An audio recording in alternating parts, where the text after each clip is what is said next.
Sa hinaharap nakatayo ako sa harap ng kumpanyang itinayo ko mula sa abo ng aking pighati. Ang asawa kong taksil na dating akala mo ay hari kung mag-utos ay nakaluhod ngayon. Sa semento basang-basa ng ulan at nagmamakaawang pautangin ko siya para maisalba ang kanyang pangalan mula sa kahihiyan. Ang biyenan kong mapangapi na noon ay itinuring akong parang basahang tagalinis ay hindi man lang makatingin sa aking mga mata habang binabawi ko ang titulo ng mansyong tinitirhan niya. Ngumiti lang ako nang malamig kinuha ang aking mamahaling bag at tinalikuran sila nang walang kahit isang salitang paliwanag. Ang tagumpay ko ang pinakamatamis na sampal sa kanilang mga mukha. Sa gitna ng abalang kusina habang ang usok ng nilulutong hamonado ay humahalo sa amoy ng mga sariwang bulaklak para sa fiesta. Doon ko narinig ang tinig na bumasag sa aking mundo. Konting tiis na lang, mahal.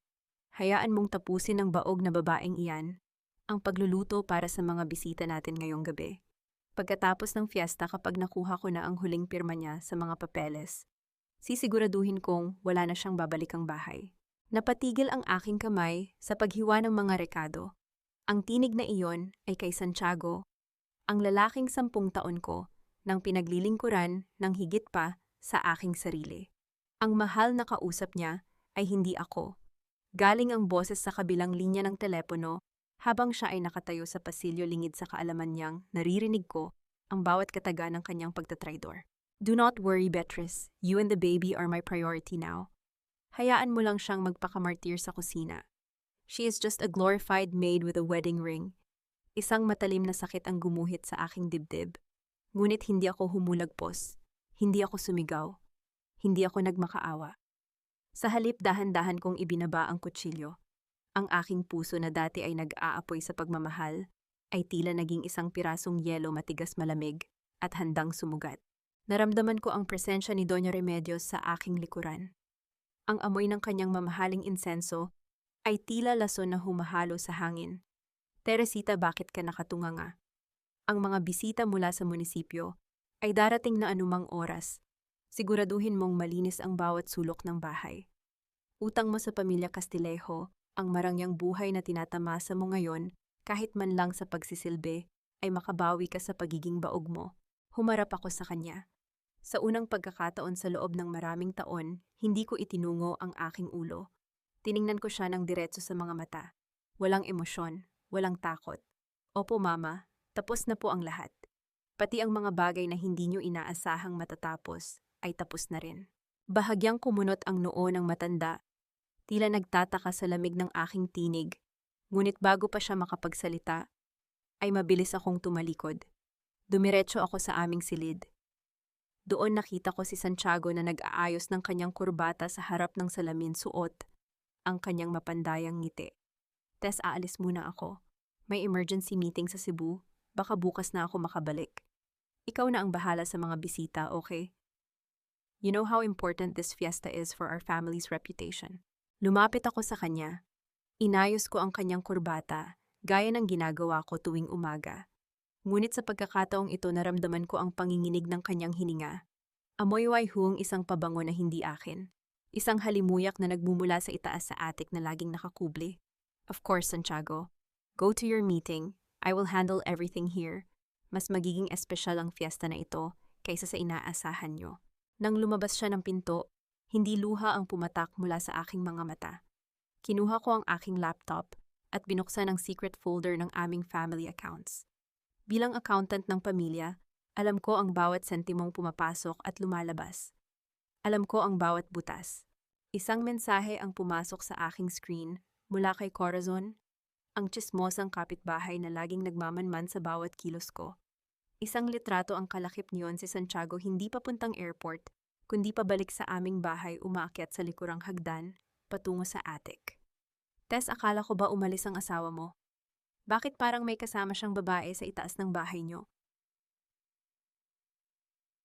Ipinikit ko ang aking mga mata at huminga ng malalim. Ang bawat pang-aalipusta ni Doña Remedios, ang bawat kasinungalingan ni Santiago, at ang pagtatraidor ng pamilyang ito ay naging gasolina sa apoy ng aking plano. Dahan-dahan kong kinuha ang aking telepono at tinawagan ang aking abogado. Attorney Leonora, ituloy natin ang plano. I-freeze mo ang lahat ng personal assets na nakapangalan sa akin, pati ang mga accounts na ginagamit ni Santiago para sa kanyang business. And one more thing, ihanda mo ang mga dokumento para sa foreclosure ng mansyong ito. Matapos ang tawag, kinuha ko ang isang basong tubig at uminom ng dahan-dahan. Ang tunog ng mga yabag sa itaas ng kisame ay tila isang orasan na nagbibilang ng nalalabing oras ng kanilang kaligayahan. Lumabas ako ng silid at bumalik sa kusina. Nadatnan ko ang isang katulong na nagmamadaling lumapit sa akin, bakas ang takot sa kanyang mukha. Ma'am Tess, si Doña Remedios po. Pinapatawag kayo sa sala. Nandoon po ang mga kagawad at si Corazon. May nakita daw po silang hindi maganda sa inyong mga gamit. Ngumiti ako isang munting ngiti na hindi umabot sa aking mga mata. Alam ko na ang susunod na mangyayari. Susubukan nila akong ipahiya sa harap ng lahat para makuha ang gusto nila. Pero ang hindi nila alam, ako ang may hawak ng mitsa at ang buong mansyong ito ay puno na ng pulbura. Habang naglalakad ako patungo sa sala, narinig ko ang malakas na boses ni Doña Remedios na tila nanunumbat sa langit, pinaririnig sa lahat ng mga bisita ang aking kunyaring kasalanan. Tumigil ako sa tapat ng pinto. Huminga ako ng malalim, hinayaan ang lamig na bumalot sa aking buong pagkatao. Ang bawat hakbang ko ay hudyat ng kanilang pagbagsak. Isang malakas na kalabog ang narinig mula sa itaas, sinundan ng isang matinis na tawa ng isang babae, ang tawa ni Beatrice. Binuksan ko ang pinto ng sala. Lahat ng mata ay nakatuon sa akin. Ang kahihiyan ay nakahanda na para sa akin. Ngunit sa loob-loob ko, alam kong ang gabing ito ay hindi magtatapos sa aking pagluha, kundi sa kanilang pagluhod. Sa huli, pinanood ko silang magmakaawa sa harap ng monitor ng aking computer. Ang bawat luhang pumatak mula sa mga mata ng aking taksil na asawa at ng mapagpanggap na babaeng iyon ay tila musika sa aking pandinig. Wala silang kaalam-alam na ang bawat bulong ng kanilang pagtatraidor, ang bawat haplos na akala nila ay nakatago, ay nakatala na sa aking mga kamay. Habang sinusubukan nilang iligtas ang kanilang dangal, isang pindot ko lang sa upload, at ang buong mundo ay naging saksi sa kanilang dumi. Ang katahimikan ko noon ay hindi kahinaan, ito ay ang dahan-dahang paghigpit ng bitay sa kanilang mga leeg.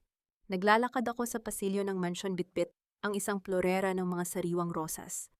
Ang bawat hakbang ko ay tila kontrolado, walang panginginig, kahit na ang bawat sulok ng bahay na ito ay tila bumubulong na ng panganib.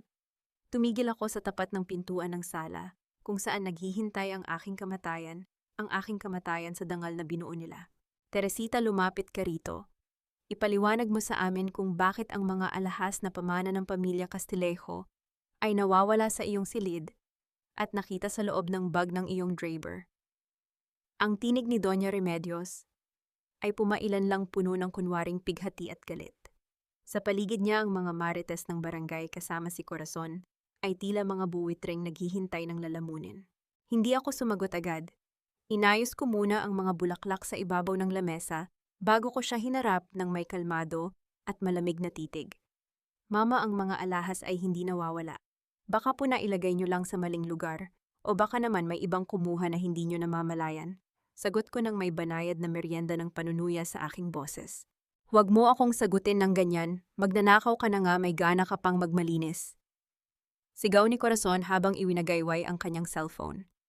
Nakita ka namin, Tess. Huwag ka nang magkaila. Sa gitna ng kaguluhan, pumasok si Santiago.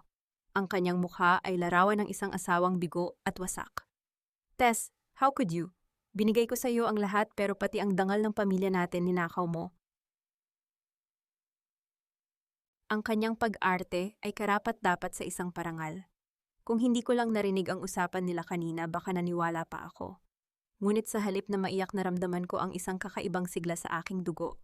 Ang kanilang bawat salita ay nagpapatunay lamang na tama ang aking ginagawa. Kung iyan ang gusto ninyong paniwalaan, wala akong magagawa. Maikli kong sagot. Tinalikuran ko sila at naglakad paakyat sa itaas. Narinig ko pa ang mga mura at sumpa ni Doña Remedios, ngunit tila malayo na ang mga yon sa aking pandinig. Pagpasok ko sa aming silid, agad kong nilock ang pinto. Kinuha ko ang isang maliit na device mula sa ilalim ng aking unan.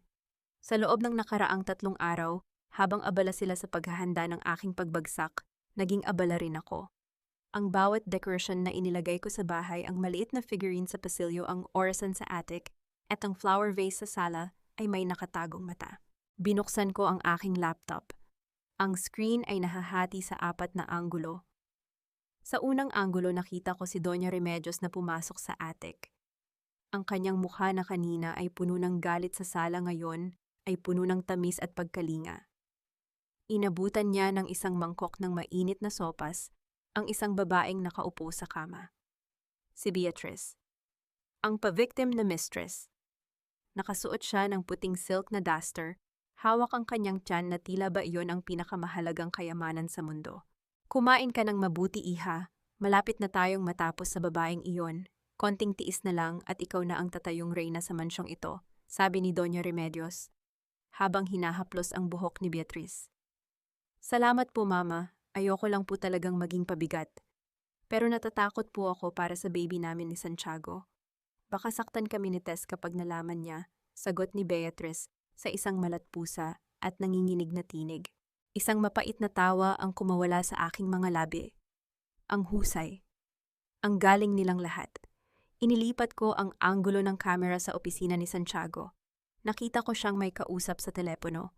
Ang kanyang mga paa ay nakapatong sa mesa, malayo sa imahe ng asawang nagluluksa kanina. Yes, partner, all set. Once the public shaming is done during the fiesta, she'll be forced to sign the quitclaim. No one will side with a thief and an adulteress. The company funds will be ours, and I can finally pay off my debts to you. Doon ko naramdaman ang tunay na lamig. Hindi lang sila pamilyang taksil, sila ay mga mandarambong. Ginagamit nila ang aking pangalan, ang aking pinaghirapang lisensya bilang accountant, para pagtakpan ng kanilang mga nakaw na yaman. Agad kong tinawagan si Attorney Leonora Dalisay sa pamamagitan ng isang encrypted line. Attorney, it's me. I have the footage. Nakuha ko na ang kumpirmasyon ng embezzlement at ang sabotan nila ni Doña Remedios para sa setup sa akin kanina. Ulat ko sa boses na tila bakal sa katigasan. Good, Teresita, but be careful. Ang pagkatalo ng isang Castillejo ay hindi madali. They will use their influence in the barangay to isolate you. Are you ready for the isolation? I have been isolated in this house for 10 years, attorney. Ang pagkakaiba lang ngayon ako na ang may hawak ng susi ng aking selda. Isinara ko ang laptop nang marinig ko ang marahas na katok sa aking pinto. Ang boses ni Santiago ay muling naging mapang-api. Teresita, buksan mo ang pintong ito. We are not done yet. Kailangan mong harapin ang pamilya at ang mga tao sa labas. Tumayo ako at lumakad patungo sa salamin. Inayos ko ang aking buhok at naglagay ng kaunting lipstick, isang matingkad na pula na tila dugo. Kinuha ko ang aking burner phone at nag-send ng isang file sa isang hindi kilalang numero. Ang unang tuka ng aking plano ay nagsisimula na. Binuksan ko ang pinto. Bumungad sa akin ang galit na mukha ni Santiago. Akmang hahawakan niya ang aking braso nang itaas ko ang aking kamay upang pigilan siya. Ang aking titig ay sapat na upang mapatigil siya. Wala na tayong dapat pag-usapan dito, Santiago. Kung gusto mong pag-usapan ng dangal, gawin natin ito sa harap ng iyong ama sa gabi ng kanyang kaarawan. Doon sa harap ng lahat ng iyong mga business partners. Ano ang ibig mong sabihin? Tanong niya bakas ang kaba sa kanyang mga mata. Ibig ko lang sabihin, siguraduhin mong malinis ang iyong kurbata sa gabing iyon dahil baka iyon na ang huling pagkakataon na makita ka ng mga tao bilang isang iginagalang na Castillejo. Ngumiti ako sa kanya, isang ngiting puno ng lihim at panganib bago ko siya nilagpasan. Habang pababa ako ng hagdan, naramdaman ko ang pag-vibrate ng aking cellphone sa bulsa. Isang text mula sa bangko ang pumasok. Ang audit trail na hinihintay ko ay kumpleto na. Ang lahat ng perang inilipat ni Santiago sa account ni Beatrice ay nagmula sa isang pondong hindi dapat kinalaw. Ngunit ang hindi ko inaasahan ay ang huling clip na nakita ko bago ko isara ang aking computer kanina.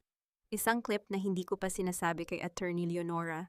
Si Beatrice, nang makaalis si Doña Remedios sa attic, ay tumayo at kinuha ang kanyang sariling cellphone. Ang kanyang mukha ay biglang nagbago mula sa pagiging pa-victim tungo sa isang mapanuring ngisi. Isang tawag ang ginawa niya. Hello, Mr. Go. Yes, naniwala ang matandang tanga at ang anak niya. Akala nila sa kanila ang batang ito. Keep the money ready. Once the Castillejos fall, we will take over their remaining shares. Tess. Oh, don't worry about her. She's just a pawn. I'll make sure she takes all the blame. Napatigil ako sa huling baitang ng hagdan. Ang aking mga daliri ay humigpit sa hawakan ng baitang. Hindi lang pala si Santiago ang naglalaro. May mas malaking ahas sa loob ng aking bahay, at ang ahas na ito ay may ibang Panginoon. Sa gitna ng katahimikan ng mansyon narinig ko ang mahinang tunog ng pag-ulan sa labas. Ngunit sa loob ko ang bagyo ay nagsisimula pa lamang. Sa huli ginamit ko ang bawat bulong at bawat malisyosong kwento laban sa kanila. Ang mga marites na noon ay naging mitya ng aking kahihiyan ay sila ring naging hukbo na bumasag sa reputasyon ng mga Castillejo. Pinanood ko kung paano nilamon ang sarili nilang lason, ang aking biyanan at ang aking asawa. Ang bawat mapanghusgang mata na nakatitig sa akin noon ay nagmakaawa sa huli para sa aking kapatawaran. Ngunit ang katarungan ay hindi marunong maawa sa mga taong ang tanging alam ay manira ng buhay. Ang amoy ng litson at ang ingay ng banda ng musiko sa labas ay tila isang malaking insulto sa katahimikang namamayani sa loob ng aming bakuran. Ang fiesta sa Barangay San Sebastian ay dumarating na ngunit para sa akin ito ay simula ng isang digmaan. Naglalakad ako sa palengke upang mamili ng mga huling sangkap nang maramdaman ko ang biglang pagtahimik ng mga tao.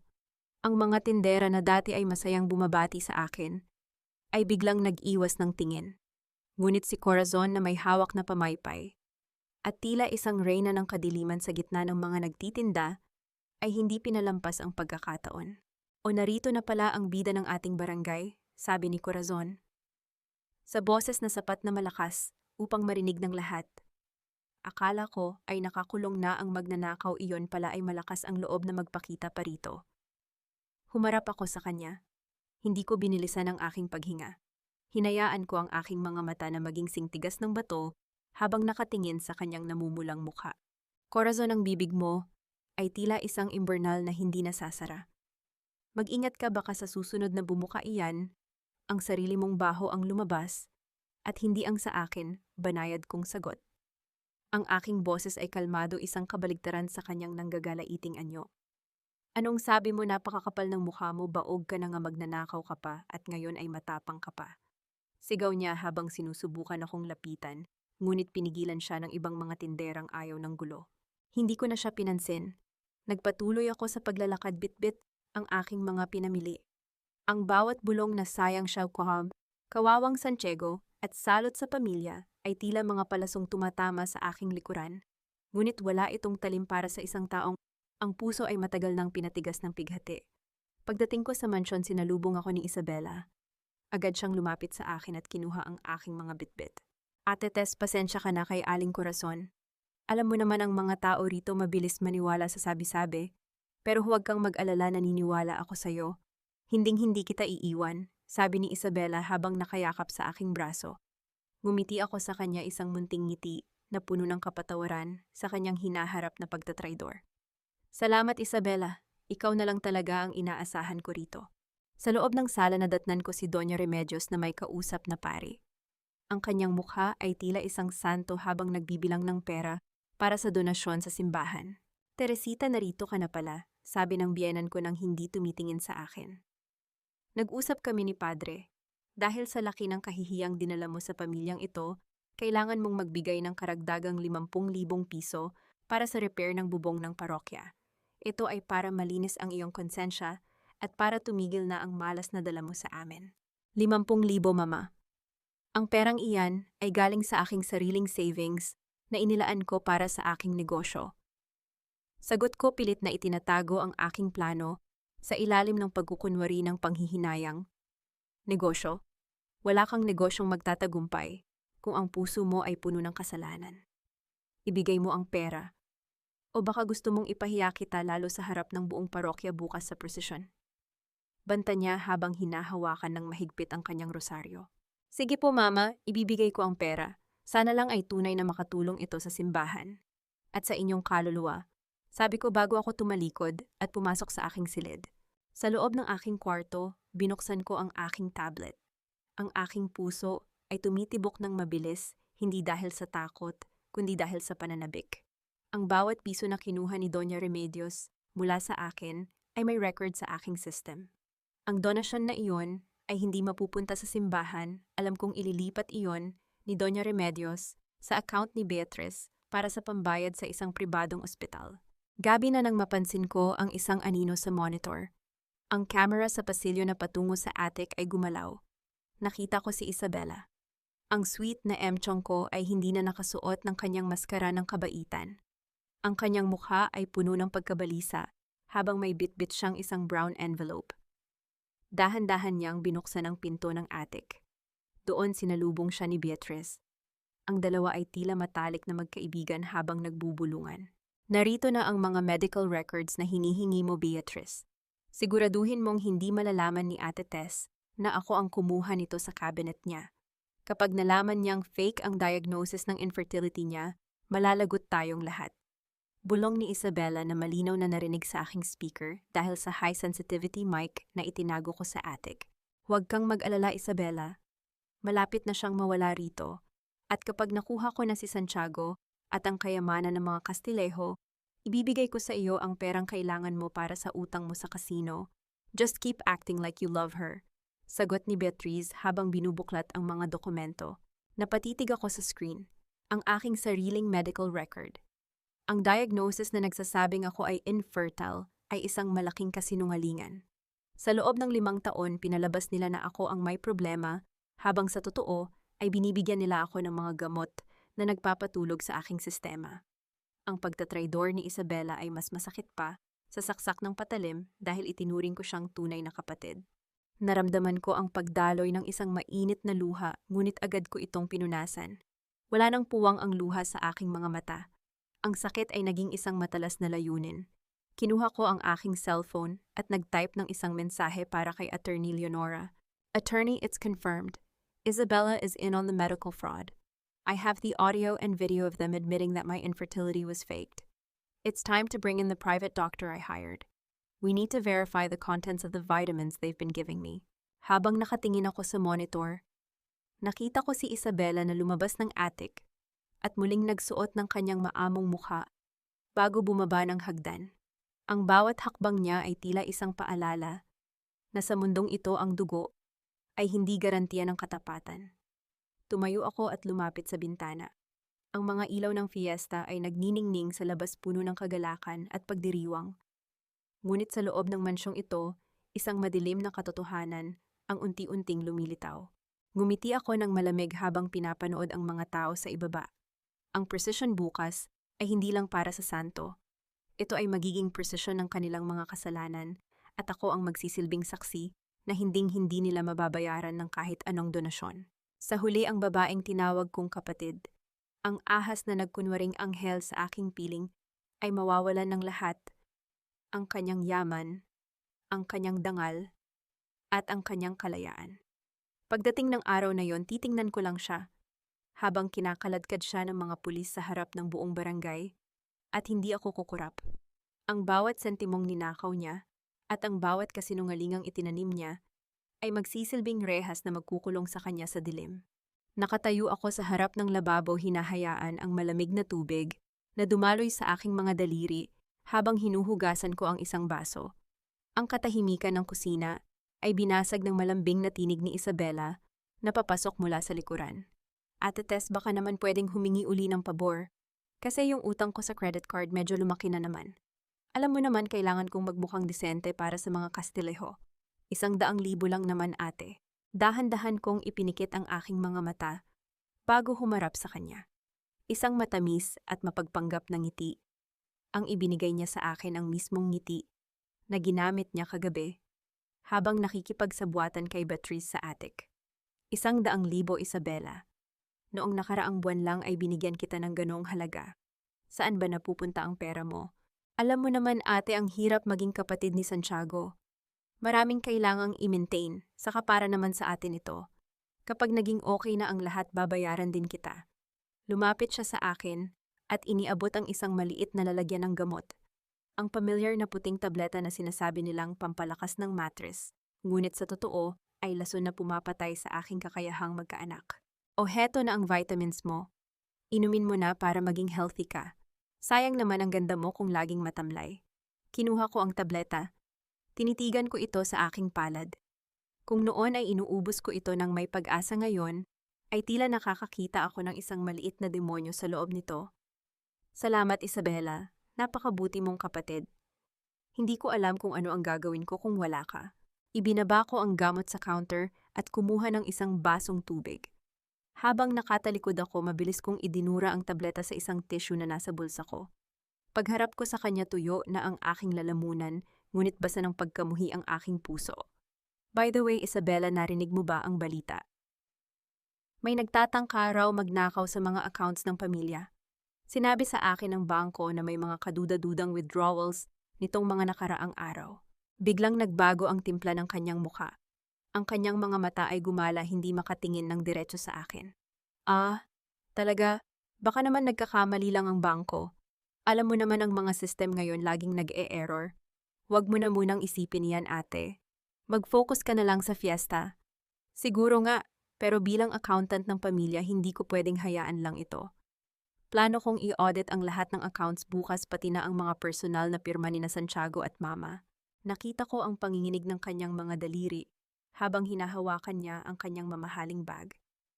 Huwag mo nang pagpahingahin ang sarili mo, ate. Hayaan mo na si Santiago ang gumawa niyan. Magpahinga ka na lang. Ngumiti ako ng mas malawak. Ang kanyang takot ay ang aking lakas. Sige, Isabela, salamat sa pag-aalala. Nang makaalis siya, agad kong kinuha ang aking laptop. Ang audit na sinabi ko ay tapos na kanina pa. Nakita ko ang mga transfer na ginawa mula sa account ni Don Victor patungo sa isang dummy account na pag-aari ni Isabela. Pero hindi lang iyon. May isang pirma na tumawag sa aking pansin, isang forged signature ng aking pangalan sa isang loan document na nagkakahalaga ng 5 milyong piso. Ginawa nila akong garantor sa isang utang na hindi ko alam. Kapag hindi ito nabayaran, ako ang mananagot sa batas, hindi sila. Biglang tumunog ang aking cellphone. Isang tawag mula sa isang hindi kilalang numero. Hello, Mrs. Castillejo. This is the Security Department of Banco de Oro. May nagtangkang mag-withdraw ng 3 milyong piso mula sa inyong joint account sa branch namin sa Makati. Ang dala nilang dokumento ay may pirma ninyo, ngunit nang i-verify namin sa aming system, may mga discrepancy sa stroke ng ballpen. Naramdaman ko ang paglamig ng aking buong pagkatao. Ang bilis nila. Hindi pa man tapos ang fiesta ay gusto na nila akong ubusin. Nasaan ang taong nagtangkang mag-withdraw? Tumakas po nang sabihin naming tatawag kami sa inyo para sa confirmation. Pero nakuha namin ang plate number ng sasakyang ginamit niya. It's a silver SUV registered under the name of Isabela Castillejo. Huminga ako ng malalim. Ang bawat piraso ng puzzle ay nabubuo na. Hindi lang utang sa kasino ang problema ni Isabela. Kasabot siya sa isang planong ubusin ako bago pa man ako makapag-file ng annulment. Lumabas ako ng kusina at naglakad patungo sa sala. Doon nakita ko si Doña Remedios na abalang nagbibilang ng mga imbitasyon para sa birthday ni Don Victor. Tiningnan niya ako ng may pandidiri. Teresita, bakit nandito ka pa? Akala ko ba ay pupunta ka sa palengke para ayusin ang mga order? Napakabagal mo talagang kumilos. Tapos na po ang lahat, Mama. Pero may kailangan lang po akong itanong. May alam ba kayo tungkol sa loan na kinuha ni Santiago gamit ang pangalan ko? Tumigil ang matanda sa kanyang ginagawa. Ang kanyang mga mata ay naging singtalim ng patalim. At kailan ka pa naging interesado sa mga business transactions ng asawa mo? Ang trabaho mo ay magsilbi sa bahay na ito, hindi ang mag-usisa sa mga bagay na hindi mo naman naiintindihan. Kung kumuha man siya ng loan, siguradong para iyon sa ikabubuti ng pamilyang ito. Huwag kang maging makasarili. Ikabubuti po ba ng pamilya ang ipangalan ng utang sa isang taong pinaplano ninyong palayasin at ipahiya? Isang malakas na sampal ang dumapo sa aking mukha. Napalingon ang aking ulo sa lakas niyon, ngunit hindi ako gumawa ng kahit anong tunog. Dahan-dahan kong ibinalik ang aking tingin sa kanya, walang luha, walang takot. Huwag mo akong pagsasalitaan nang ganyan sa sarili kong bahay, sigaw ni Doña Remedios. Utang mo sa akin ang bawat butil ng kanin na kinakain mo kung wala kami nabulok ka na sa hirap, at utang ninyo sa akin ang bawat sentimong ginagamit ninyo para panatilihin ang inyong peking marangyang buhay, Mama. Dahil kung wala ako, matagal na kayong bankrupt dahil sa mga utang ni Santiago. Namutla ang matanda. Hindi niya inaasahan na sasagot ako ng ganoon katuwid. Maghanda ka na, Teresita, dahil bukas sa gitna ng prosesyon malalaman ng lahat kung anong klasing babae ka. Hindi mo na mababawi ang lahat ng sinabi mo. Tinalikuran ko siya at naglakad paakyat sa aking silid. Ang aking pisngi ay namumula at makirot, ngunit ang aking isip ay mas malinaw pa sa kristal. Pagpasok ko sa kwarto, agad kong tinawagan si Attorney Leonora. Attorney, isagawa na natin ang phase 2. Huwag nating hintayin ang birthday ni Don Victor. Sisimulan natin ang pagbagsak nila bukas sa gitna mismo ng prosesyon ng fiesta. I want the whole barangay to see the truth. Habang nakatayo ako sa bintana, nakita ko ang silver SUV ni Isabela na mabilis na pumasok sa gate. Lumabas siya ng sasakyan, mukhang balisa, at tila hinahabol ng kung anong takot. Ngumiti ako ng malamig. Akala nila ay sila ang nanghuhuli sa akin. Hindi nila alam pumasok na sila sa loob ng kulungan na ako mismo ang nagdisenyo at bukas isasara ko na ang pinto ng tuluyan. Isang mensahe ang pumasok sa aking cellphone. Mula kay Santiago. Tess, huwag kang lalabas ng bahay bukas ng umaga. May mga tao akong kakausap sa iyo tungkol sa loan. Just sign the papers and everything will be fine. Don't make this difficult for us. Ibinaba ko ang telepono. Ang tanging sagot ko ay ang aking pananahimik. Dahil bukas ang tanging pirma na gagawin ko ay ang pirma sa kanilang pagkatalo. Sa huli nakita ko ang aking biyenan na namamalimos ng awa sa gitna ng kalsada, habang ang mga taong dati niyang niyayurakan ay tinatawanan lamang siya. Ang bawat sentimo na kinuha niya sa akin ay naging sanhi ng kanyang pagkakautang sa mga taong hindi marunong magpatawad. Pinanood ko siyang mawala ng lahat, ang kanyang mansyon, ang kanyang mga alahas, at ang kanyang huwad na dangal. Ang ngiti ko ay nanatiling malamig habang sinasabi ko sa kanya na ang Diyos ay hindi natutulog, ngunit ang katarungan ay may sariling paraan ng pagsingil. Ang imbaganang fiesta ay nagsimula sa ingay ng mga kampana ng simbahan at ang masiglang tugtog ng banda sa labas.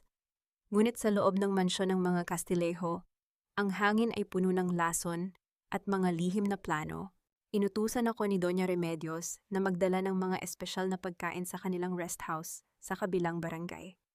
Sabi niya para raw ito sa mga mahahalagang bisita na doon muna magpapahinga bago ang prosesyon. Alam kong ito na ang bitag na hinihintay ko. Sa halip na tumanggi, sumunod ako ng walang reklamo. Isang tahimik na sundalo na patungo sa gitna ng labanan. Pagdating ko sa rest house, napansin kong bukas ang pinto. Pumasok ako at inilapag ang mga basket ng pagkain sa lamesa. Doon lumitaw ang isang lalaki, si Reynaldo, ang aming dating driver na tinanggal ni Santiago ilang buwan na ang nakalilipas. Nakasuot lamang siya ng manipis na sando at tila kanina pa naghihintay. Ma'am Tess, buti naman at dumating kayo. Sabi ni Doña Remedios, may kailangan kayong ipagawa sa akin dito. Sabi ni Reynaldo sa boses na halatang kinakabahan at may halong pag-aalinlangan. Hindi pa ako nakakasagot nang biglang bumukas ng malakas ang pinto sa likuran. Pumasok si Corazon kasama ang 3 pang marites ng barangay at ang bawat isa sa kanila ay nakatutok ang cellphone sa amin. Ang kanilang mga mukha ay puno ng malisyosong kagalakan. Aha, huli ka, Teresita. Akala ba namin ay napakabait mong asawa, iyon pala ay dito mo dinadala ang kalandian mo. Sigaw ni Corazon habang kinukunan kami ng video. Tingnan niyo mga kapitbahay. Ang reyna ng mga Castillejo nakikipagtagpo sa isang driver sa liblib na lugar. Kasunod nilang pumasok si Doña Remedios at Santiago. Ang acting ni Santiago ay pang-FAMAS Award. Napahawak siya sa kanyang dibdib at tila hihimatayin sa sakit na nakita. Teresita, palking kiwat. Bakit mo ito ginawa sa akin? Binigay ko sa iyo ang lahat, pero sa driver pa ako ipinalit. Sabi ni Santiago habang pilit na pinatitigas ang kanyang panga upang magmukhang galit na galit. Tumingin ako sa kanila isa-isa. Walang kaba sa aking mga mata.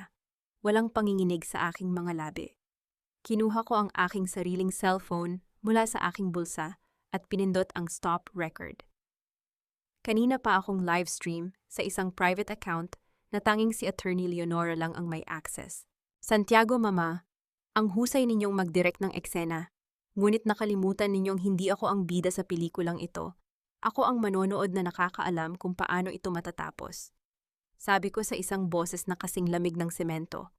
Huwag mo kaming idaan sa mga ganyang pananalita, Teresita, at singhal ni Doña Remedios. Ang ebidensya ay nasa harap na namin, Corazon, i-post mo ang video na yan sa group chat ng barangay. Ngayon din. Ngumiti ako ng bahagya. Isang munting ngiti na nagpatigil sa pagpindot ni Corazon sa kanyang screen. Sige, Corazon, i-post mo, pero isama mo rin sana ang bahaging ito, sabi ko habang inilalabas ang isang maliit na voice recorder mula sa loob ng basket ng pagkain. Pinindot ko ang play. Ang boses ni Doña Remedios ang narinig ng lahat sa loob ng kwarto. Reynaldo, pumunta ka sa rest house bukas ng umaga. Hihintayin mo doon si Teresita. Huwag kang mag-alala, babayaran kita ng 50,000 kapag natapos ang palabas. Siguraduhin mong mukha kayong malapit sa isa't isa kapag pumasok sina Corazon.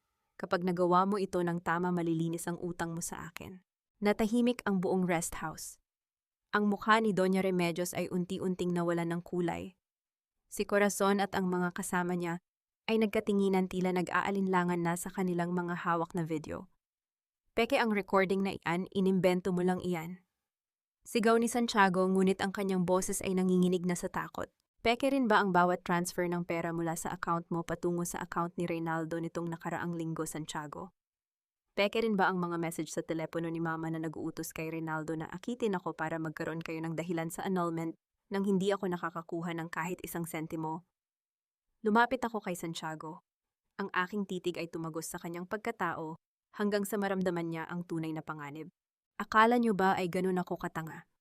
Akala niyo ba ay hindi ko alam na ang lahat ng ito ay para lang pagtakpan ang katotohanang buntis?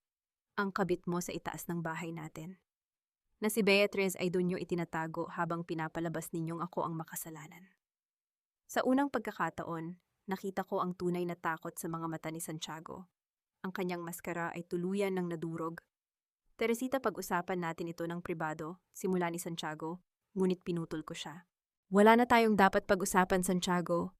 Ang lahat ng nakita at narinig dito ay hawak na ni Attorney Leonora at Corazon. Kung itutuloy mo ang pag-post ng video na iyan nang hindi isinasama ang katotohanan, asahan mo ang kaso ng cyber libel bukas na bukas din. Alam niyo kung gaano ako katindi humawak ng kaso. Dahan-dahang ibinaba ni Corazon ang kanyang cellphone. Ang mga kasama niya ay nagsimula ng lumabas ng rest house, ayaw nang madamay sa gulo ng mga Kastileho. Humarap ako kay Doña Remedios. Ang matandang babae ay nakakapit sa lamesa, tila hindi makapaniwala na ang kanyang planong masterpiece ay naging sarili niyang bitag. Mama, ang prosesyon ay magsisimula na sa loob ng 1 oras. Magdasal kayo ng mabuti. Dahil pagkatapos ng araw na ito, ang pangalang Kastileho ay hindi na magiging simbolo ng kapangyarihan, kundi ng kahihiyan. Tinalikuran ko sila at naglakad palabas ng rest house. Ang bawat hakbang ko sa damuhan ay tila paglaya mula sa mga taong sumakal sa akin sa loob ng 10 taon. Ngunit habang naglalakad ako patungo sa aking sasakyan, isang itim na kotse ang humarang sa aking daan. Bumaba ang bintana niyon. Si Mr. Go ang karibal sa negosyo ni Santiago at ang tunay na ama ng dinadala ni Beatriz. Mrs. Castilejo, mukhang tapos na ang palabas mo rito. Pero hindi mo ba gustong malaman kung ano ang susunod na plano ni Beatriz? Hindi lang ang pamilya Castilejo ang kalaban mo, Tess. At baka magulat ka kung sino ang susunod na magtatraidor sa iyo. Napatigil ako. Ang aking puso ay bumilis ang tibok, ngunit ang aking mukha ay nanatiling blanko. Sino pa ba ang pwedeng mag-traidor sa akin, Mr. Go? Halos lahat na sila ay nagawa na iyon. Tanungin mo ang abogado mo, Tess. Tanungin mo si Leonora Dalisay kung bakit niya talaga tinutulungan ang isang tulad mo. Pinaharurot ni Mr. Go ang kanyang sasakyan, iniwan akong nakatayo sa gitna ng kalsada, habang ang tunog ng mga kampana ng simbahan ay tila naging isang babala. Sa huli natutunan ko na ang mga taong nag-aalok ng kamay sa gitna ng dilim ay siya ring may hawak ng pinakamatulis na patalim sa kanilang likuran. Pinanood ko ang pagguho ng kastilyo ng mga kasinungalingan at ako ang may hawak ng mitya na tumupok sa lahat. Ang katarungan ay hindi lamang tungkol sa pagpaparusa sa mga hayag na kaaway, kundi sa pagbubunyag sa mga lihim na kakampi na may sariling agenda. Ang bawat hakbang ko sa gabing iyon ay tila paglalakad sa ibabaw ng manipis na salamin, handang mabasag sa kahit anong sandali. Ang hangin sa loob ng aking sasakyan ay tila naging malapot at mahirap hingahin habang binabagtas ko ang daan pabalik sa bayan. Ang mga salita ni Mr. Go ay paulit-ulit na naglalaro sa aking isipan. Si Attorney Leonora Dalisay, ang babaeng nagligtas sa akin mula sa legal na bitag ng mga Kastileho, ay may sariling lihim. Itinigil ko ang kotse sa isang madilim na bahagi ng kalsada. Kinuha ko ang aking laptop at mabilis na nirepaso ang mga background files na ipinadala sa akin ng isang private investigator noong nakaraang buwan. Noon ay hindi ko binigyan ng pansin ang ilang mga red flags. Dahil sa labis na tiwala, ngunit ngayon ang bawat maliit na detalye ay tila isang babala. Leonora Dalisay, ipinanganak sa isang maliit na bayan sa Laguna. Ang kanyang ina ay isang dating sekretarya sa Castillejo Shipping Lines, 30 taon na ang nakalilipas. Naramdaman ko ang paglamig ng aking mga kamay. Kung tama ang hinala ko, si Leonora ay hindi lang isang abogado. Siya ang anak sa labas ni Don Victor. Siya ang kapatid sa ama ni Santiago na kailanman ay hindi kinilala. Ang kanyang pagtulong sa akin ay hindi dahil sa awa, kundi dahil gusto niyang gamitin ako upang wasakin ang pamilyang nagtakwil sa kanya. Agad kong tinawagan si Leonora.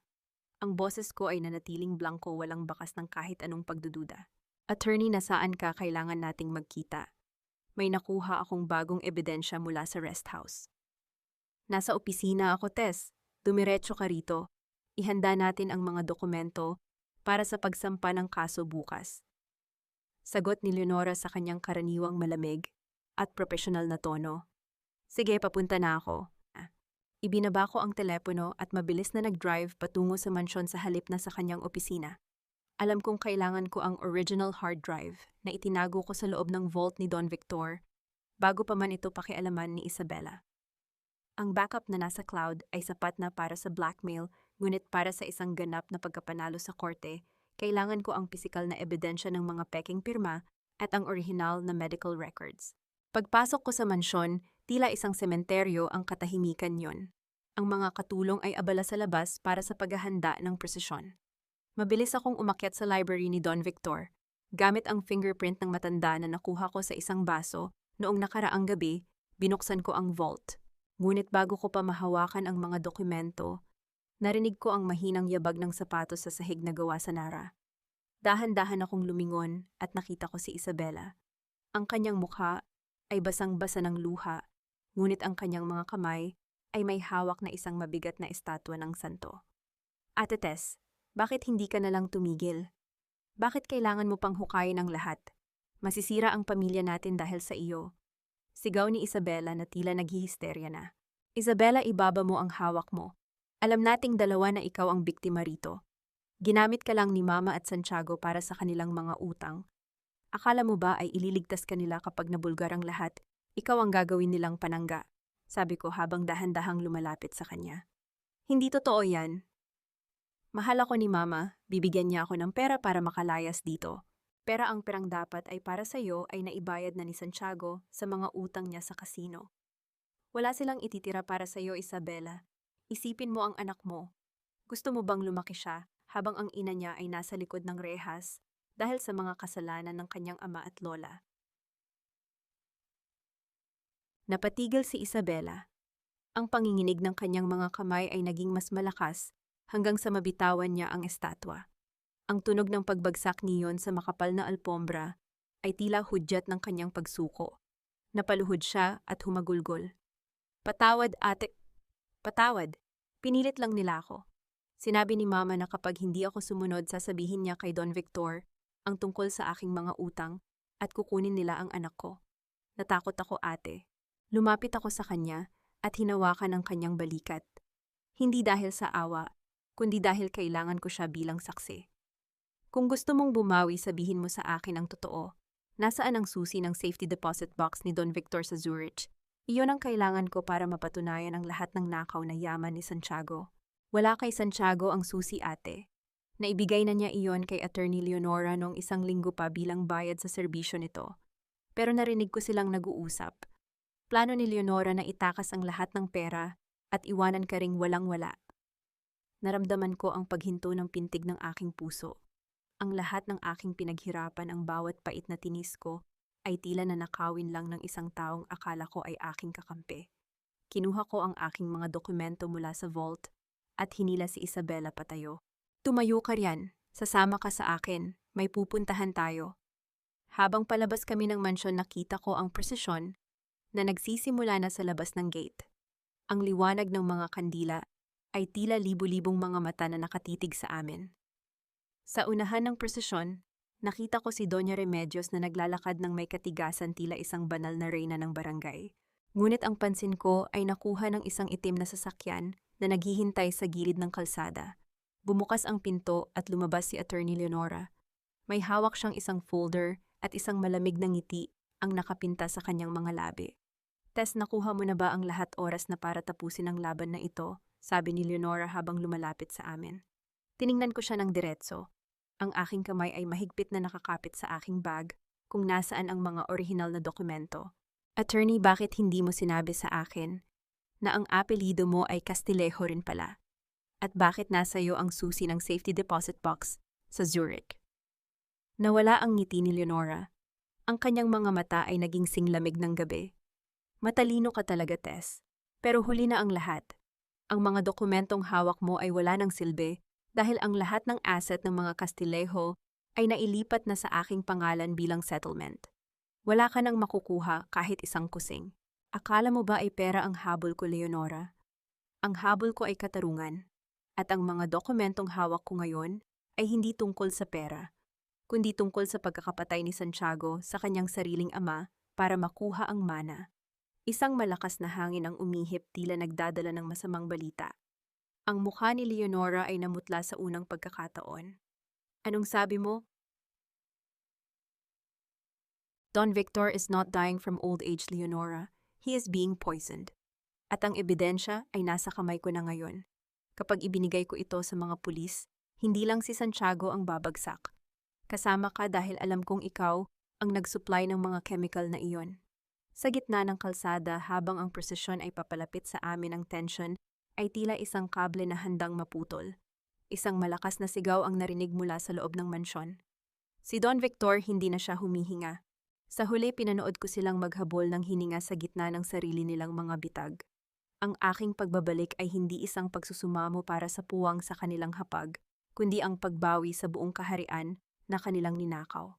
Ang bawat luhang ipinunla ko sa loob ng 10 taon ay nagbunga ng mga tinik na ngayon ay sumasakal sa kanilang mga leeg. Wala akong ititira, hindi ang kanilang mansyon, hindi ang kanilang yaman, at lalo na ang kanilang huwad na dangal. Ang reynang kanilang minaliit ay siya ring maglalibing sa kanilang mga ambisyon. Ang sigaw na nagmula sa loob ng mansyon ay tila isang malakas na kulog na nagpatahimik sa ingay ng prosesyon sa labas. Nagkatinginan kami ni Leonora. Sa kanyang mga mata nakita ko ang panandaliang takot. Ngunit mabilis itong napalitan ng isang mapanganib na ningning. Mukhang huli na ang lahat para sa iyo, Tess. Bulong ni Leonora habang hinahawakan ng mahigpit ang kanyang folder. Patay na ang matanda. Wala na ang kaisa-isang taong pwedeng magligtas sa iyo. Hindi ako kumurap, hindi rin ako natinag. Sa halip dahan-dahan kong kinuha ang aking suot na mamahaling belo at inayos ito sa aking balikat. Ang aking muka ay tila isang pader na yari sa marmol. Huwag kang masyadong pakasiguro, attorney. Sa larong ito ang kamatayan ay madalas na isang simula lamang, sagot ko sa boses na kasing talim ng labaha. Mabilis akong pumasok sa loob ng mansyon, hila-hila si Isabela na tila isang basang sisiw sa aking tabi. Nadatnan namin ang sala na puno ng kaguluhan. Ang mga katulong ay nagtatakbuhan habang si Doña Remedios ay nakaluhod sa paanan ng hagdan, humahagulgol ng malakas para marinig ng mga taong nasa labas. Ang aking asawa, Victor, bakit mo kami iniwan? Sigaw ng matanda, ngunit ang kanyang mga mata ay pasimpleng nakatingin kay Santiago na pababa mula sa itaas. Si Santiago ay may hawak na isang pirasong papel, ang huling testamento na matagal na nilang pinepeke. Nakita niya ako at ang kanyang mukha ay namula sa galit. Teresita, anong ginagawa mo rito, layas? Wala ka ng karapatan sa bahay na ito.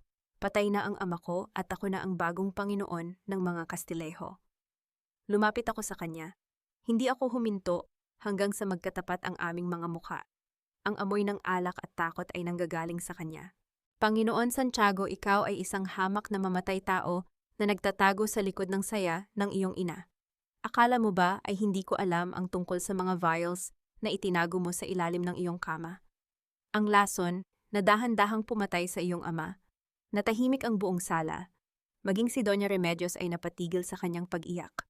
Ang mga bisitang nakapasok mula sa procession ay nagsimulang magbulungan. Wala kang ebidensya, baliw ka na, Teresita. Sigaw ni Santiago, ngunit ang panginginig ng kanyang mga kamay ay hindi niya maitago. Ebidensya. Ngumiti ako ng malamig.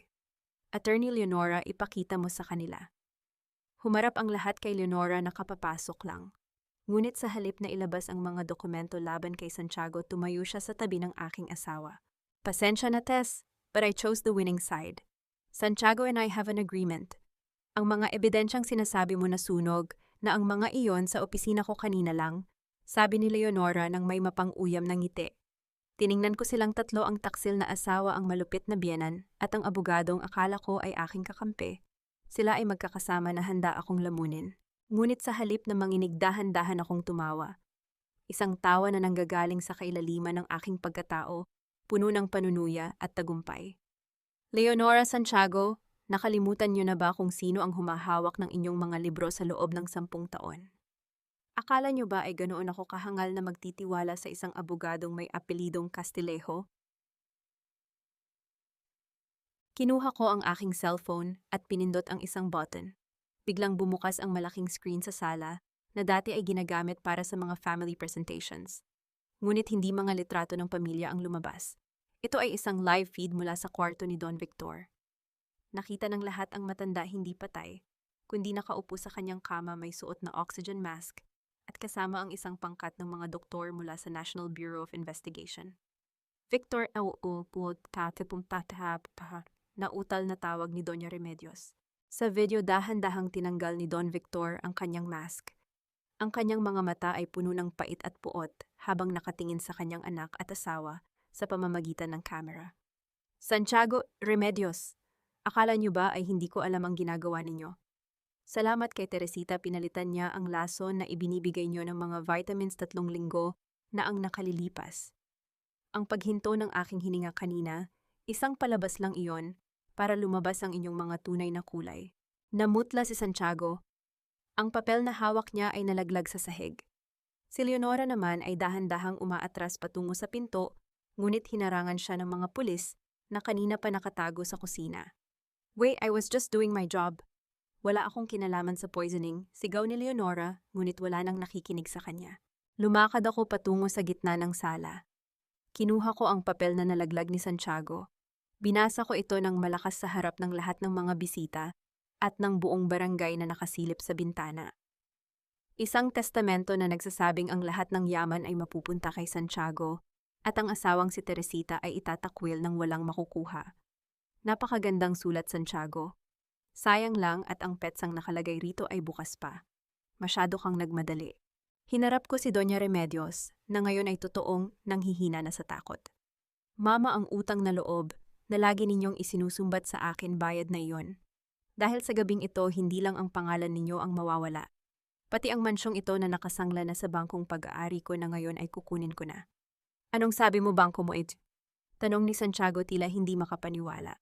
Habang abala kayo sa pagtatago ng mistress mo sa attic, abala naman ako sa pagbili ng inyong mga utang sa pamamagitan ng aking sariling investment firm. Ako na ang may-ari ng inyong mga buhay, Santiago. At ang unang utos ko, palayasin ang mga basura sa bahay ko. Isang malakas na sigaw ng galit ang kumawala kay Santiago. At sinubukan niya akong saktan, ngunit mabilis siyang napigilan ng mga pulis. Ang gulo sa sala ay tila isang malaking pagsabog ng katotohanan. Habang kinakaladkad sila palabas, tumigil ako sa tapat ni Leonora. Attorney, ang susi ng safety deposit box sa Zurich, huwag mo nang hanapin sa bag mo. Kinuha na iyon ni Isabela kanina habang nag-idrama ka sa labas. At ang perang laman yon na ibalik na sa tunay na pondo ng kumpanya. Lumabas ako sa veranda ng mansyon. Ang prosesyon ay nagpatuloy, ngunit sa pagkakataong ito, ang mga tao ay hindi na nakatingin sa mga santo. Nakatingin sila sa akin, ang babaeng inakala nilang talunan, ngunit ngayon ay nakatayo bilang nag-iisang reyna ng Castillejo. Ngunit sa gitna ng aking tagumpay, isang itim na envelope ang iniwan sa ibabaw ng aking table. Binuksan ko ito at binasa ang nilalaman. Ang unang bahagi ay tapos na, Tess. Pero huwag mong kakalimutan ang pangakong ginawa mo sa akin kapalit ng impormasyong ito. Ang tunay na kalaban ay hindi ang mga Castillejo. Ang tunay na kalaban ay ang taong pumatay sa mga magulang mo 20 taon na ang nakalilipas, at ang taong iyon ay kasama mo pa rin hanggang ngayon. Naramdaman ko ang muling paglamig ng aking dugo. Sino pa ang natitira? Tumingin ako sa paligid at nakita ko si Isabela na nakatayo sa dilim, may hawak na isang baso ng tubig para sa akin. Ang kanyang ngiti ay hindi na gaya ng dati. Sa huli, ang bawat pagsisikap nilang itago ang katotohanan ay naging tila mga tuyong dahon na tinupok ng apoy ng aking paghihiganti. Pinanood ko ang pagbagsak ng kanilang imperyo habang ako ay nakatayo sa rurok ng aking tagumpay, suot ang korona ng katarungan na matagal nilang ipinagkait sa akin. Ang bawat pangaapi at bawat hapdi ay naging sandata ko upang durugin ang kanilang mga pangarap. Wala silang matataguan dahil ang anino ng kanilang mga kasalanan ang mismong lalamon sa kanila hanggang sa wala nang matira kundi ang abo ng kanilang kahihiyan. Ang ingay ng mga sirena ng pulis sa labas ay humahalo sa boses ng mga taong nagbubulungan sa labas ng mansyon. Habang kinakaladkad si Santiago at Leonora patungo sa mga sasakyang naghihintay isang katahimikan ang muling bumalot sa sala. Ngunit hindi ito ang katahimikang nagbibigay ng kapayapaan. Ito ay ang katahimikang bago ang isa pang pagsabog. Biglang bumukas ang pinto sa itaas ng hagdan. Lumabas si Beatrice. Nakasuot siya ng isang manipis at puting duster, ang kanyang buhok ay gulo-gulo at ang kanyang mga mata ay mugto sa kunwaring pag-iyak.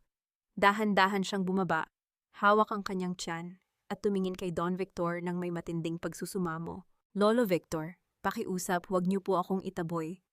Wala po akong kinalaman sa mga ginawa ni Santiago. Biktima lang din po ako. Ang baby na ito, siya na lang po ang natitirang pag-asa ng mga Kastileho. Pagmamakaawa ni Beatrice sa boses, na tila isang anghel na nagdurusa.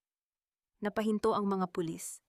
Maging ang ilang mga bisita ay tila naawa sa kanyang kalagayan. Humarap siya sa akin, ang kanyang mga mata ay puno ng kapatawaran, na tila ba ako ang may utang sa kanya. Ate Tess, alam kong galit ka sa akin, pero isipin mo ang bata. Wala siyang kasalanan, pakiusap, hayaan mo akong manatili rito para sa kaligtasan ng tagapagmana ni Santiago. Lumapit ako sa kanya. Ang bawat hakbang ko sa sahig na Nara ay tila isang pagbilang ng kanyang mga huling sandali ng pag-arte. Huminto ako sa tapat niya at tinitigan ang kanyang buntis na tiyan. Tagapagmana Beatrice, o isa na namang instrumento para sa iyong panuloko? Tanong ko sa boses na walang bahid ng emosyon. Ate, paano mo nasasabi iyan? Ito ay bunga ng pagmamahal. Pagmamahal para sa pera ng mga Kastileho kamo, putol ko sa kanya. Kinuha ko ang aking tablet at may ipinakita sa screen para makita ng lahat, lalo na ni Don Victor. Ito ang real-time location ni Mr. Go sa labas ng mansion at ito naman ang record ng mga usapan ninyo kagabi. Gusto mo bang i-play ko rito kung paano ninyo pinagtawanan si Santiago habang tinatawag mo siyang utuhan? Nawala ang kulay sa mukha ni Beatrice. Ang kanyang kamay na nakahawak sa kanyang tiyan ay dahan-dahang bumaba. Hindi lang yon, Beatrice. Ang DNA test na ipinagmamalaki mo, nakuha ko na ang orihinal na resulta mula sa laboratorio na sinubukan ninyong suhulan. Ang batang iyan ay hindi Kastileho. At ayon sa aking mga source, hindi ka rin talaga buntis. Ang suot mong padding ay tila mas makapal pa sa iyong mukha. Isang malakas na bulong-bulungan ang bumalot sa sala. Lumapit ang isang babaeng pulis at hinawakan ang braso ni Beatrice. Sa isang mabilis na galaw, hinila ng pulis ang bahagi ng kanyang duster at lumabas ang isang foam na nakatali sa kanyang baywang. Ang kahihiyan ay tila isang malakas na sampal na nagpatahimik kay Beatrice. Wala na ang kanyang maamong tinig.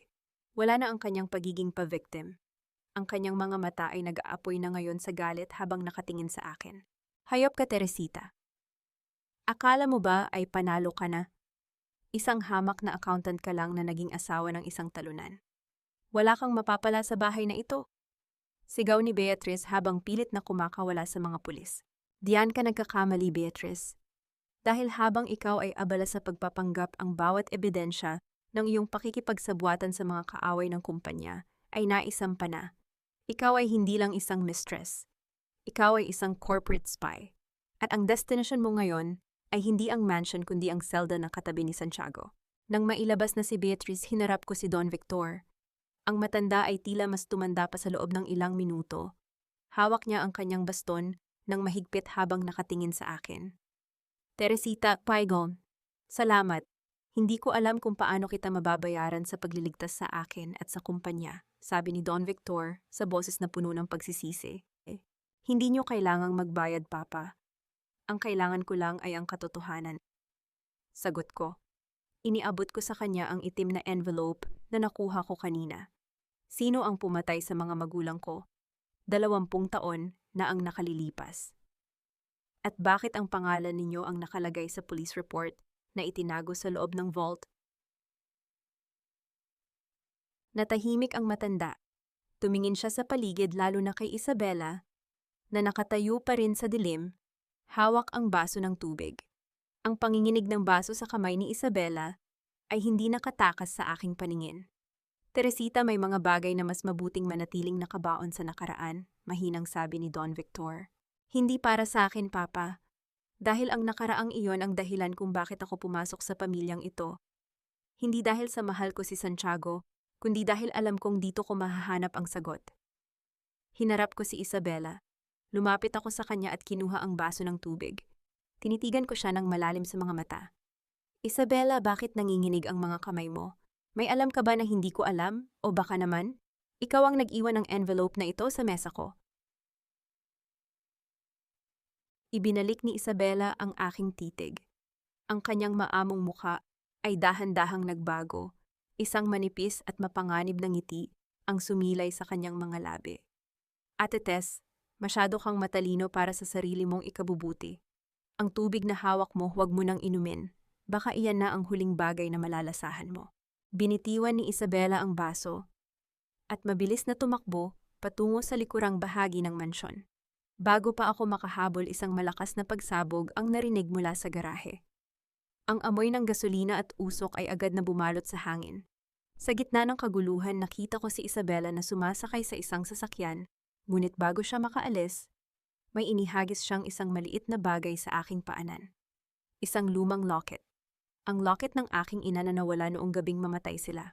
Napatigil ako sa gitna ng usok. Ang bawat piraso ng puzzle ay muling nagulo. Sino ba talaga ang kakampi? At sino ang tunay na kaaway na nagtatago sa likod ng dugo? Sa huli, pinanood ko ang unti-unting paglamon ng apoy sa mga alaala ng isang pamilyang binuo sa kasinungalingan. Ang kastilyong itinayo nila sa ibabaw ng mga bangkay ng aking mga magulang ay naging abo na lamang sa ilalim ng aking mga paa. Pinanood ko ang bawat piraso ng kanilang karangyaan na maging uling ang kanilang mga painting, ang kanilang mga mamahaling weebles, at ang kanilang mapagpanggap na dangal. Wala akong iniligtas dahil sa gabing iyon. Ang tanging mahalaga ay ang katotohanang matagal nilang ikinubli. Ang aking tagumpay ay hindi lang ang pagbawi sa yaman, kundi ang pagpawi sa lahat ng bakas ng kanilang pag-iral sa aking buhay. Ang usok mula sa garahe ay dahan-dahang gumagapang sa loob ng sala, tila isang madilim na anino na naghahanap ng mabibiktima. Pinulot ko ang locket na iniwan ni Isabela. Ang lamig ng metal sa aking palad ay tila isang kuryenteng gumising sa aking mga alaala. Ito ang locket na suot ng aking ina noong gabing sabihin nilang na aksidente ang sasakyan nila dahil sa madulas na kalsada. Hinarap ko si Don Victor. Ang matanda ay nakaupo sa kanyang wheelchair, nanginginig ang mga kamay habang nakatingin sa apoy sa labas. Ang kanyang mukha ay tila isang guhong monumento ng nakaraan. Papahuling pagkakataon na ito, ang locket na ito ay nasa kamay ni Isabela. Paano ito napunta sa kanya kung ang sabi niyo sa police report ay nawala ang lahat ng gamit ni Mama sa aksidente? Hindi sumagot si Don Victor. Ang kanyang pananahimik ay tila isang pag-amin. Lumapit ako sa kanya, ang aking titig ay kasing talim ng kidlat na gumuguhit sa madilim na langit. Sabihin niyo ang totoo, kayo ba? Kayo ba ang nag-utos na putulin ang preno ng sasakyan nila dahil sa kompetisyon sa negosyo? Dahil ba ayaw ni Don Victor Castillejo na may mas magaling na kumpanya kaysa sa kanya? Biglang bumukas ang pintuan ng library at lumabas si Doña Remedios. Ang kanyang buhok ay gulo-gulo, ang kanyang mukha ay puno ng uling, ngunit ang kanyang mga mata ay nanatiling puno ng puot. Hawak niya ang isang maliit na kahon ng mga alahas, pilit itong itinatago sa kanyang dibdib. Hindi siya ang nag-utos, Teresita, ako. Sigaw ni Doña Remedios. Ang kanyang tinig ay tila isang gasgas na plaka na puno ng lason. Ang mga magulang mo ay mga hadlang, masyado silang matalino, masyado silang perpekto, at ikaw ay pumasok sa pamilyang ito para sirain kami. Dapat ay pinatay ka na rin namin noong gabing iyon. Napatigil ako.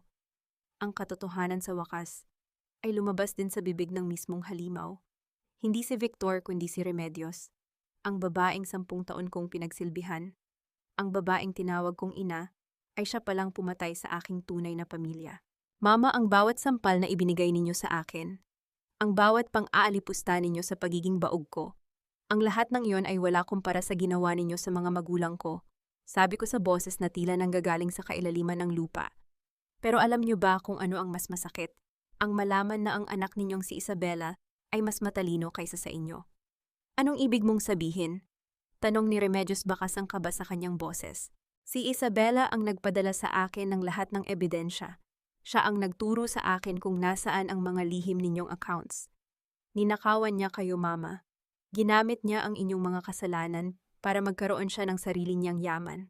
At ngayong gabi iniwan niya kayo rito para mamatay sa apoy na siya rin ang nagmitsa. Isang malakas na pagsabog muli ang narinig sa ikalawang palapag. Ang kiseme ay nagsimula ng mag-crack. Ang mga katulong ay nagtatakbuhan na palabas isinisigaw ang panganib. Hindi totoo iyan, mahal ako ng anak ko. Sigaw ni Remedios, ngunit ang kanyang pagkapit sa kahon ng alahas ay humigpit. Mahal niya ang pera niyo, Mama, gaya ng pagmamahal niyo sa kapangyarihan. Kinuha ko ang aking bag at nagsimulang maglakad patungo sa pinto. Ngunit bago ako makalabas lumingon ako kay Don Victor. Papa, ang mga pulis ay papasok na rito sa loob ng 5 minuto. Kung gusto ninyong mabuhay, sumunod kayo sa kanila. Pero huwag kayong aasa na may babalikan pa kayong kumpanya. Dahil ang Castillejo Shipping Lines wala na iyon. Ang lahat ng shares ay naibenta ko na sa mga banyagang investors kaninang hapon. Teresita, huwag pagsusumamo ni Don Victor, ngunit tinalikuran ko na siya. Lumabas ako ng mansyon sa gitna ng nagngangalit na apoy at usok. Ang mga bumbero ay abala sa pag-apula ng apoy, ngunit alam kong huli na. Ang mansyong ito ay itinayo sa dugo, at sa apoy din ito magtatapos. Habang nakatayo ako sa labas, nakita ko si Isabela sa malayo. Nakasandal sa kanyang sasakyan, pinapanood ang pagtupok ng apoy sa kanilang bahay. Lumapit ako sa kanya. Ang kanyang mukha ay walang bakas ng pagsisisi, tanging isang malamig na kagalakan ang naroon. Ate Tess, nakuha mo na ang gusto mo. Nakuha ko na rin ang akin, Tot. Sabi ni Isabela habang pinaglalaruan ang susi ng kanyang sasakyan. Bakit mo iniwan ang locket, Isabela? Bakit mo ibinigay sa akin ang huling piraso ng katotohanan, Pa? Dahil gusto kong malaman mo na kahit kailan hindi mo ako matatalo. Akala mo ba ay ikaw ang nagmanipula sa akin, hindi ate? Ako ang gumamit sa iyo para mapatalsik sina Mama at Santiago.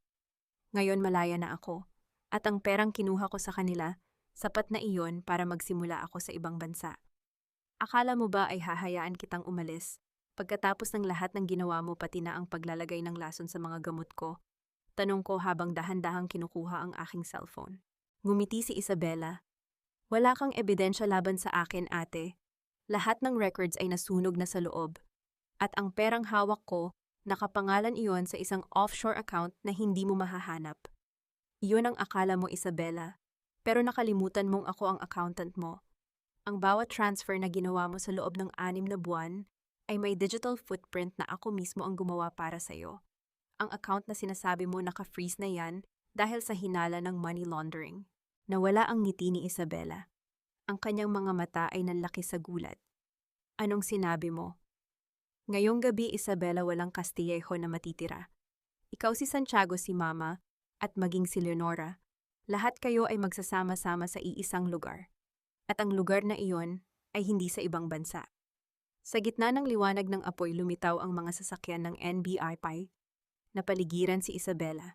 Wala na siyang matatakbuhan. Ang kanyang huling alas ay naging sarili niyang kulungan.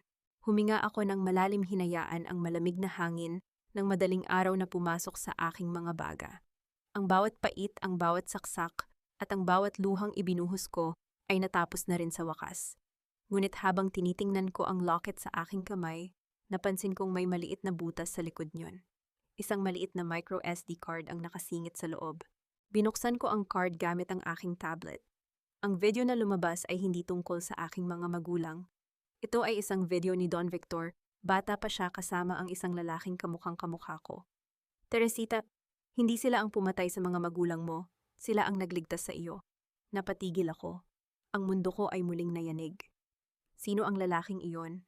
At bakit ang katotohanan ay tila isang walang katapusang labirinto? Sa huli napatunayan ko na ang katarungan ay hindi lamang tungkol sa pagpaparusa sa mga nagkasala, kundi sa pagtanggap sa masakit na katotohanan sa likod ng ating mga sugat. Pinanood ko ang paglubog ng araw sa ibabaw ng mga abo ng mansyon at sa gitna ng katahimikan, nahanap ko ang aking tunay na pagkakakilanlan. Ang bawat hakbang ko patungo sa liwanag ay hindi nadala ng galit kundi ng kapayapaang bunga ng pag-unawa. Hindi ko man mabubura ang pait ng nakaraan. Hawak ko na ngayon ang panulat na magsusulat ng isang kabanata kung saan ako ang bida ang reyna at ang nag-iisang tagapagtanggol ng aking sariling dangal. Ang silid sa ospital ay amoy gamot at kamatayan, ngunit para kay Don Victor, ito ang kanyang huling kanlungan. Nakatayo ako sa tabi ng kanyang higaan, hawak ang tablet na naglalaman ng video mula sa locket. Ang matanda ay dahan-dahang nagmulat ng mata, at nang makita niya ako isang mahinang buntong hininga ang kumawala sa kanyang mga labi. Teresita, papam, napanood mo na pala? Mahinang sabi ni Don Victor. Ang kanyang boses ay tila isang tuyong dahon na hinihipan ng hangin. Sino ang lalaking nasa video, Papa? Bakit kamukhang kamukha ko siya? At bakit sinasabi niyo na iniligtas niyo ako? Tanong ko sa boses na nananatiling matatag kahit na ang aking kalooban ay tila isang dagat na nagngangalit. Ang lalaking iyon ay si Gabriel Villaluna, ang iyong tunay na ama. Siya ang aking pinakamatalik na kaibigan at kasosyo sa negosyo. 20 taon na ang nakalilipas ang pamilya ni Mr. Go, ang nagplano ng sabotahe sa sasakyan ng iyong mga magulang dahil sa agawan sa lupain. Namatay sila, pero bago yon naipasaka ni Gabriel sa akin, sa gitna ng madilim na kalsada. Napatigil ako. Ang locket sa aking kamay ay tila naging mas mabigat. Kinuha kita, Tess. Itinuring kitang sariling anak. Pero alam kong sa oras na malaman ni Remedios ang totoo, hindi ka magiging ligtas. Kaya gumawa ako ng kasunduan. Ipakakasal kita kay Santiago para manatili ka sa loob ng pamilya, para ang lahat ng yaman na dapat ay sa mga Villaluna ay mabalik sa iyo sa tamang panahon. Kaya niyo ba hinayaang abusuhin nila ako? Kaya niyo ba hinayaang tawagin akong baog at alipinin sa loob ng 10 taon? Ang boses ko ay nagsimulang manginig sa halo-halong galit at pait. Para lang sa pera. Para lang sa yaman.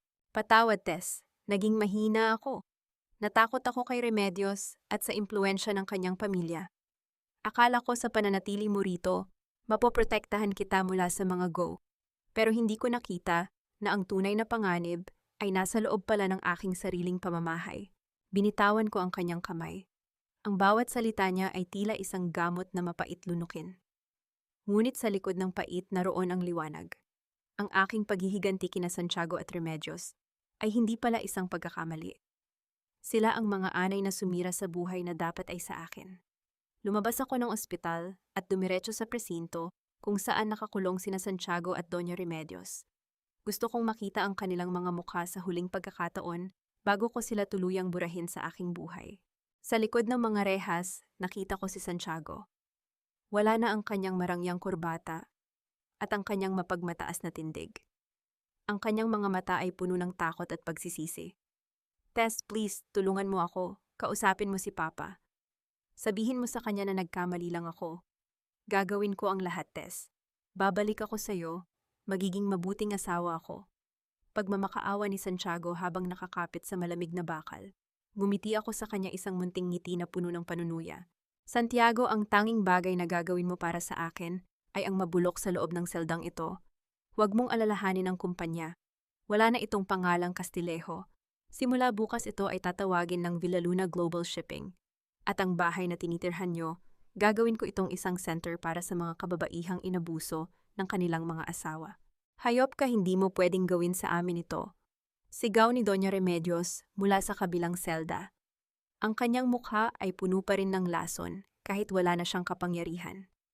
Nagagawa ko na, Mama, at bago ko malimutan, ang mga alahas na itinago nyo, nahanap na iyon ng mga pulis sa ilalim ng sahig ng rest house. Gagamitin ko ang perang mapagbebentahan yon para sa scholarship ng mga anak ng mga taong ninakawan ninyo. Tinalikuran ko sila habang ang kanilang mga sigaw ay unti-unting naglalaho sa aking likuran. Habang naglalakad ako sa pasilyo, nakita ko si Isabela. Nakasuot siya ng orange na t-shirt ng mga bilanggo. Hindi siya sumigaw. Hindi siya nagmakaawa. Tumingin lang siya sa akin nang may kakaibang respeto sa kanyang mga mata. Ate Tess, kinuha mo na ang lahat. Masaya ka na ba? Tanong ni Isabela. Hindi ito tungkol sa saya, Isabela. Ito ay tungkol sa balanse. Ang bawat utang ay dapat bayaran. Ang anak ko, pakiusap, huwag mo siyang hayaang maging katulad namin. Huwag kang mag-alala. Ang bata ay nasa mabuting pangangalaga ng mga Villaluna. Hindi niya malalaman ang tungkol sa inyo hanggang sa maging sapat na ang kanyang isip para intindihin ang katarungan. Lumabas ako ng presinto at huminga ng malalim. Ang hangin ay malinis, tila hinugasan ng ulan ang lahat ng dumi ng nakaraan. Isang itim na sasakyan ang huminto sa aking tapat. Si Attorney Leonora. Tess, tapos na ang lahat ng paperwork. Ang Villaluna Estate ay opisyal ng sayo. Ano ang susunod mong plano? Tanong ni Leonora. Ang kanyang boses ay wala ng bakas ng pagtatraidor, tanging pagkilala sa aking tagumpay. May isa pa tayong kailangang gawin, attorney, si Mr. Go. Ang katarungan para sa aking mga magulang ay hindi magiging ganap hanggat malaya pa ang taong nagmitsa ng lahat ng ito. Handa na ang lahat, Tess. Ang mga ebidensyang nakuha natin mula sa secret file ni Don Victor ay sapat na para kasuhan siya ng multiple murder at economic sabotage. Sumakay ako sa sasakyan at tumingin sa labas ng bintana. Ang mga ilaw ng syudad ay nagniningning tila mga bituin na bumagsak sa lupa. Sa unang pagkakataon sa loob ng 10 taon, naramdaman ko ang tunay na kalayaan. Ang aking puso ay hindi na nakakulong sa atik ng mga Kastileho. Ito ay lumilipad na ngayon sa rurok ng aking sariling tagumpay. Ngunit bago kami tuluyang umalis, tumingin ako sa aking locket. Isang huling mensahe ang nakita ko sa likod ng larawan ng aking ina. Live your life, Teresita. The crown is yours. Gumiti ako at isinara ang locket. Ang laban ay tapos na at ang reyna ay nakaupo na sa kanyang trono. Sa huli, ang katahimikan ay hindi na isang selda na kumukulong sa aking pagkatao, kundi isang malawak na karagatan ng kalayaan. Pinanood ko ang paglubog ng araw mula sa balkonahe ng aking bagong opisina sa Makati, kung saan ang bawat piraso ng salamin ay sumasalamin sa aking bagong simula. Ang bawat luhang ipinunla ko sa lupain ng mga Kastileho ay natuyo na, at sa halip ay tumubo ang mga binhi ng tagumpay na ako mismo ang nagdidilig. Hindi ko kailangan ng korona para patunayang ako ay isang reyna. Sapat na ang malaman kong ako ay malaya, matatag, at wala nang kailanman yuyukod sa harap ng kahit na sinong mapangapi. Isang taon na ang lumipas mula ng gabing tupukin ng apoy ang mansyon sa San Sebastian. Ang balita tungkol sa pagbagsak ng pamilya Kastileho ay dahan-dahan nang naglaho sa mga tabloid, ngunit ang aral na iniwan nito sa barangay ay mananatili habang buhay. Si Santiago at si Mr. Go ay kasalukuyang nagsisilbi ng kanilang habambuhay na pagkabilanggo sa bilibid dahil sa mga kaso ng murder, corporate fraud at plunder. Si Doña Remedios naman, na hindi nakayanan ng kahihiyan at ang biglang pagkawala ng kanyang yaman, ay nananatili sa isang pasilidad para sa mga may karamdaman sa pag-iisip, paulit-ulit na binibilang ang mga alahas na gawa lamang sa plastic. Si Isabela ay nasa isang correctional facility, ngunit sa bawat buwan na dinadalaw ko siya, nakikita ko ang unti-unting pagbabago sa kanyang mga mata. Tinulungan ko siyang magkaroon ng katarungan sa kanyang sariling mga utang, at ang kanyang anak ay lumalaking malusog sa ilalim ng pangangalaga ng Villaluna Foundation. Pumasok si Attorney Leonora sa aking opisina. May dala siyang isang tasa ng kape at ang pamilyar na malamig na ngiti. Tess, the board meeting is about to start. Ang Villaluna Global Shipping ay opisyal ng kinilala bilang top logistics firm sa Southeast Asia. You did it, Queen, sabi ni Leonora habang inilalapag ang mga dokumento sa aking mesa. Hindi, Leonora, we did it, sagot ko habang inaayos ang aking suit. Salamat sa pagtayo sa tabi ko kahit noong ang katotohanan ay tila isang malaking gulo. I owed it to Gabriel Villaluna at sa iyo, Tess. Pinatunayan mo na ang isang babaeng inakala nilang alipin ay may kakayahang bumuwag ng isang imperyo gamit lang ang kanyang talino at isang calculator. Lumapit ako sa malaking salamin sa dulo ng aking silid. Tinitigan ko ang aking sarili. Wala na ang takot sa aking mga mata. Wala na ang pagkakuba ng aking mga balikat dahil sa bigat ng utang na loob. Ang nakikita ko ngayon ay isang Teresita Villaluna na marunong magmahal sa sarili bago magmahal ng iba. Marami ang nagtatanong sa akin kung napatawad ko na ba sila. Ang sagot ko ay simple. Pinatawad ko na ang aking sarili sa pananatili sa isang toxic na relasyon sa loob ng 10 taon. Ang kapatawaran para sa kanila ay hindi ko na kailangang ibigay dahil ang katarungan na ang gumawa niyon para sa akin. Ang pagpatawad ay hindi laging nangangahulugan ng muling pagtanggap. Madalas ito ay ang pagbitaw sa galit para hindi ka na nila muling masaktan. Nahanap ko na ang aking kapayapaan. Hindi ito nahanap sa piling ng isang bagong lalaki o sa dami ng pera sa bangko, kundi sa pagtulog ng mahimbing sa gabi na alam kong wala akong tinatapakan, ngunit wala ring makakapak sa akin. Ang bango ng paglaya ay mas matamis kaysa sa kahit anong pabango mula sa Paris. Ito ay amoy ng bagong kape sa umaga, amoy ng ulan sa tuyong lupa, at amoy ng tagumpay na pinaghirapan. Lumabas ako ng opisina at hinarap ang aking mga empleyado. Ang bawat isa sa kanila ay tumatayo ng may respeto hindi dahil sa takot, kundi dahil sa inspirasyong hatid ng aking kwento. Sa mga kababaihang nakikinig at nakararanas ng pait na dinanas ko, isa lang ang aking mensahe. Huwag kayong matakot na mabasag ang inyong mga pangarap. Kung ang pangarap na iyon ay isang kulungan lang pala, ang inyong halaga ay hindi sinusukat sa inyong kakayahang magsilbi o magbuntis, kundi sa inyong lakas na bumangon at itayo ang sarili ninyong trono. Ang buhay ay isang malaking ledger. Sa huli dapat ay balanse ang lahat. At sa aking buhay ang bawat utang ay bayad na. Huminga ako ng malalim at naglakad patungo sa conference room. Ang hinaharap ay maliwanag at sa pagkakataong ito, ako na ang may hawak ng bawat minuto ng aking oras. Ang dula ay tapos na. Ang reyna ay nagtagumpay. At ang bango ng paglaya ay mananatili sa hangin hanggang sa huling hininga ng aking buhay.